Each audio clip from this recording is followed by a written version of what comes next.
Hi guys! Welcome to my channel. My name is Zoe and welcome to my first YouTube video. I don't really know what this channel is going to be about.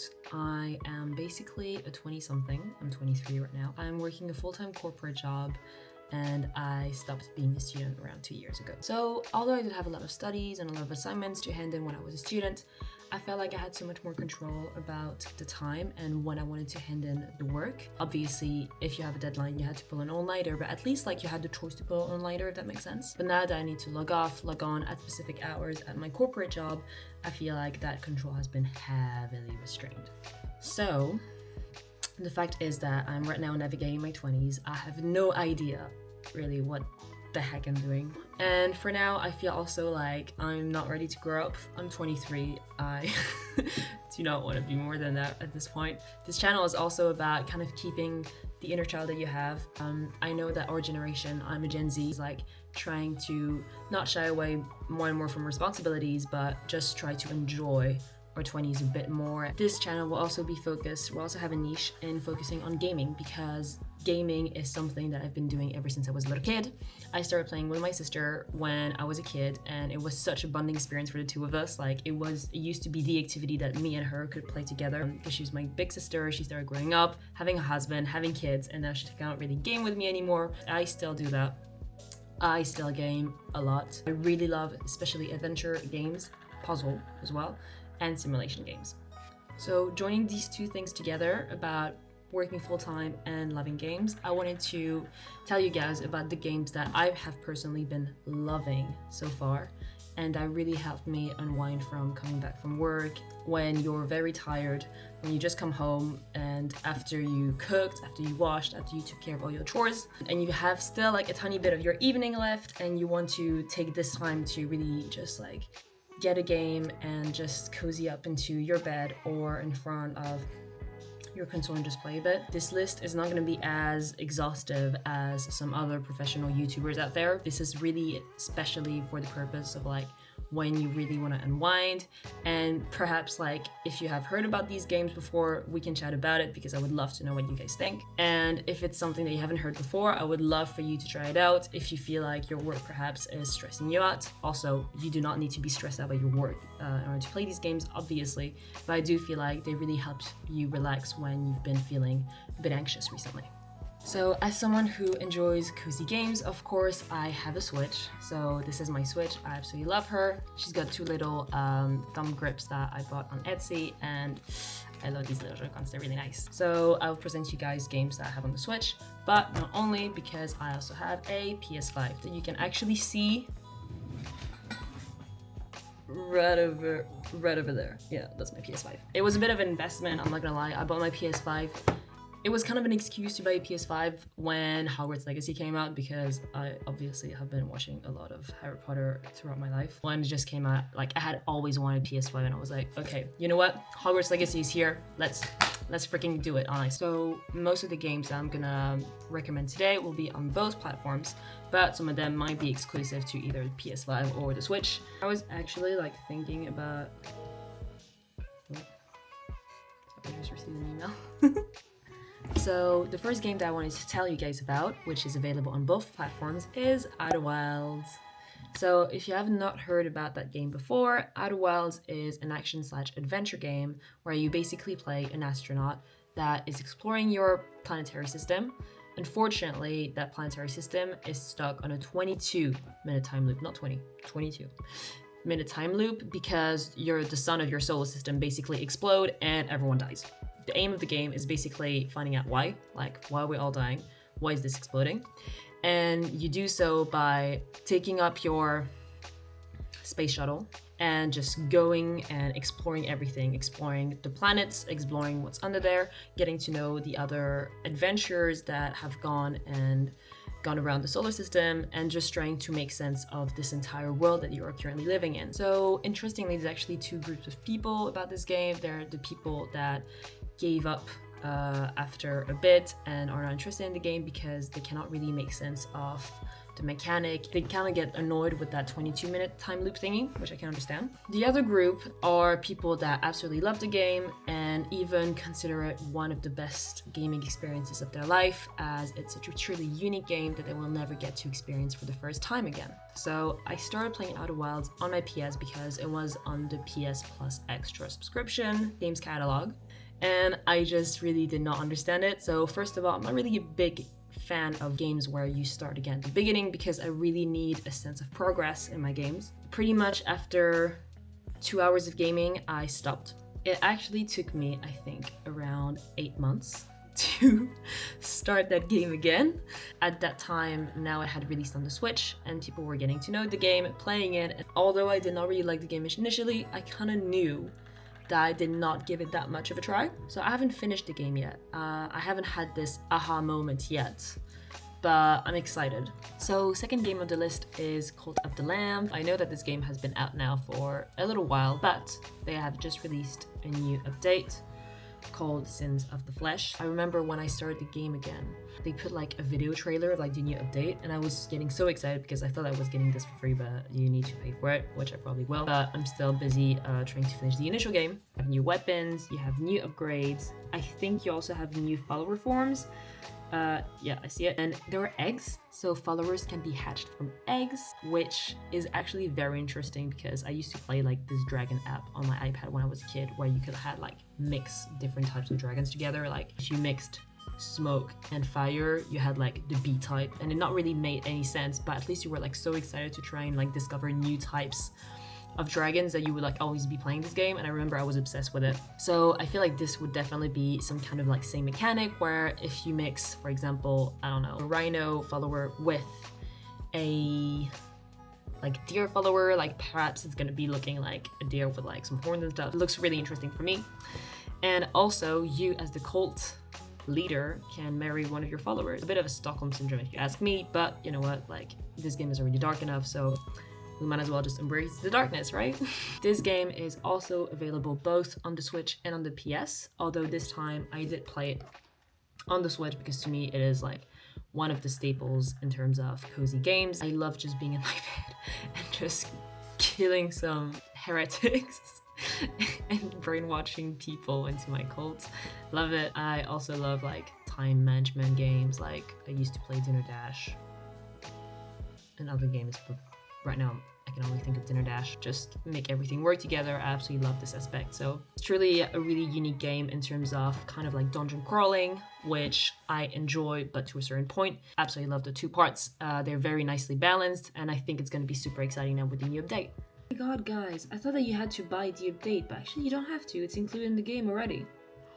But you need to defeat 3 of the main bishops. I defeated only 2, so I need to defeat 3. So, well, okay. It's good to know though. Third game on this list is unfortunately only available on Switch, but it's Eastward. So Eastward has also been out for a while, guys. Like honestly, I'm pretty late on a couple of releases. It's basically an action adventure game where you play as John and Sam, a very unique and funny duo that is trying to just escape the miasma that is invading their world and make sense of it. Like I played The Last of Us, and to me the dynamic is very similar, and I do remember how emotional it is, and I do feel like Eastward is so emotional. I really did not expect it to be this emotional.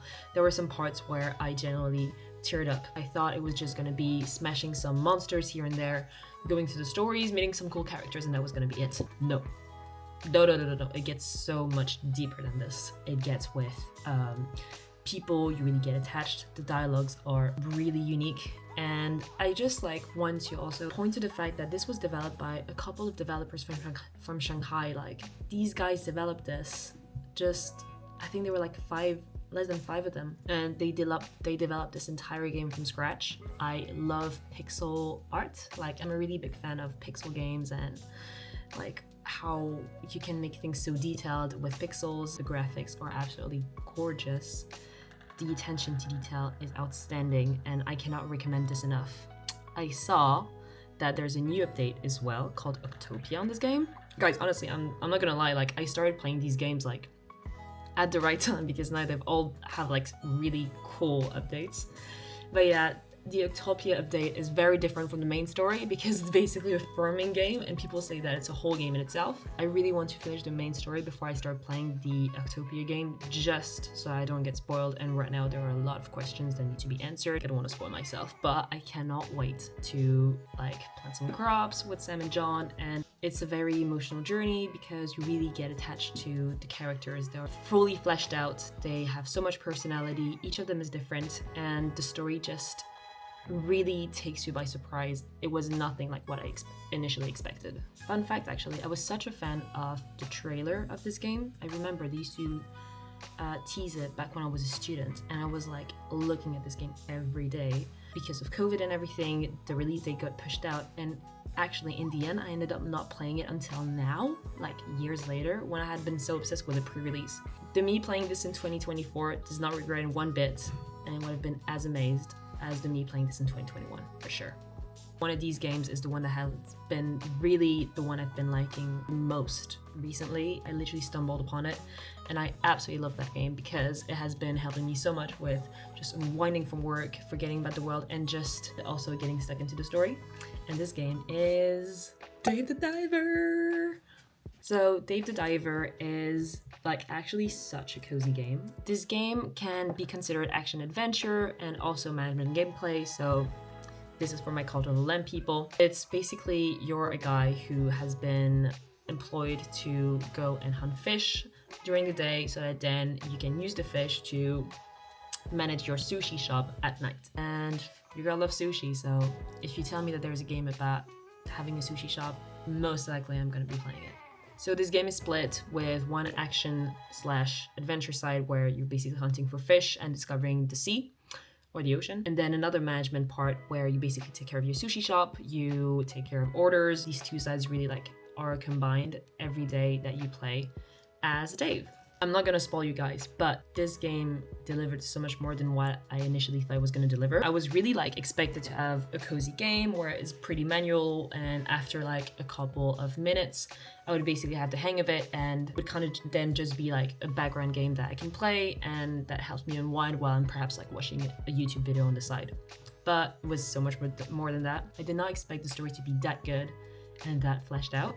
I don't want to spoil you guys, but as you probably might have guessed, exploring the sea is not just about catching fish, which first of all is super entertaining. Like there are so many upgrades, so many ways of catching them, so many different types of fish. You just kind of want to like collect them all, like catch them all like Pokemon. But yeah, I don't want to spoil you guys, but there's like, you discover a lot of things in the depths, and I'm probably like at the top of the iceberg right now. Like I feel like I discovered so much, but actually something that I thought was going to be the end of the game happen like midway. I don't know what else they're gonna like bring up to continue the story, but I cannot wait. So this game is also available on both the Switch and the PlayStation. I've been playing it on PlayStation as it's included in the subscription, but I'm so happy that it's available on the Switch because it is so cozy that it's a game that I would love to be able to snuggle up with in bed.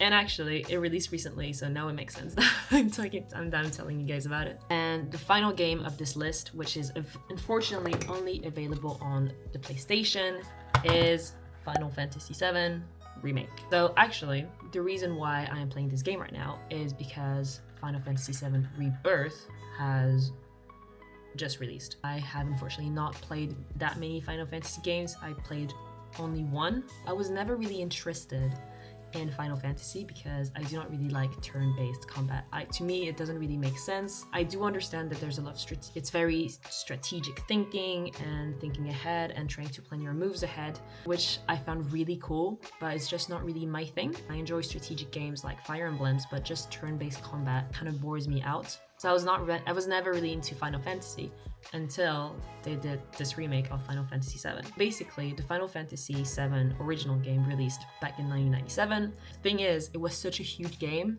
that they're releasing two individual games to make up for the whole story of the original FF7, basically. You have the first part is FF7 Remake, which is the one I'm playing right now, that released back in, released back in 2020. So yeah, I'm a bit late. I'm 4 years late, but better late than never. And now the second part, which is FF7 Rebirth, has just released. I know people are playing it.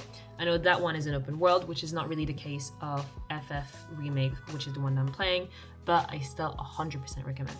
If you're not into turn-based combat like me and you're just into an adventure, you want to get to know those characters because they're like, it's such an iconic franchise. You know, when you can play all those like Final Fantasy characters on Smash Brothers and you're a bit like, and everyone is like, oh my god, you should play the game because these characters will need so much more. Well, now that is the case with Cloud, for example, on Smash Brothers. Like, now I actually understand who Cloud is, what his story is, and the whole background. Obviously, the graphics are absolutely stunning, like stunning. There's always like many games, many like mini games hidden in it, and a lot of like little mechanics that make this so much more fun than just going through a dungeon or going through a place and then defeating the final boss. Like, there's so many twists and turns. Obviously, this is not like the other games in the sense that it lasts so much longer. I've been, I think 40 hours? I think I've been on 40 hours of gameplay. I need to check, but I think that's like 60, close to 70%. It's a lot of time that you need to invest in it. So the one thing though is that I end up not really just playing it on my PS. If I still want to play like in my bed, I would actually take my iPad. And I have an iPad mini, which is very old, but I have remote play on it. And I would literally like, instead of playing in front of my PS, I would like play on my bed with my iPad. And it makes the experience so much more cozy if I'm feeling lazy, to be honest. If you reduce the accessibility, then obviously you get to play more and it feels like less than a big deal.